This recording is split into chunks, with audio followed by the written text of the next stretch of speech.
তো মির্জা আব্বাস সাহেব উনি বারবারই বলছেন যে পাটোয়ারি আমার সন্তান তুল্য। এটা ওই কটন দিয়ে কান চুলকানোর মতো অবস্থা। আমি তো 28 সনের ভোটার, 28 সনের বাসা আমার, প্রতিদিন সকালেই এরকম হয়।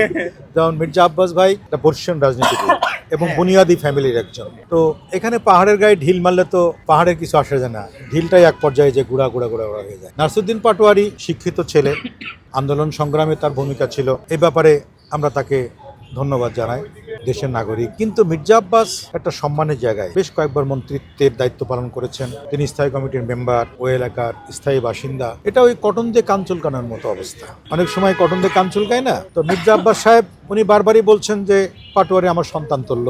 হ্যাঁ, বাবার কাছে অনেক কথাই আবদার করতে পারে, একটা সন্তান যদি দুষ্টু হয় তো বাবারই তো দায়িত্ব সে দুষ্টু ছেলেকে সুপথে আনার। তো উনি সেভাবেই তাকে ট্রিটমেন্ট করছেন এবং সেভাবেই তাকে উপদেশ দিচ্ছেন যে বাবারে, তোমার যদি কোনো কিছু বলার থাকে আসো, বাসায় আসো, খাওয়া দাওয়া করো, একসাথে বসি, বাপ বেটা কথা বলি।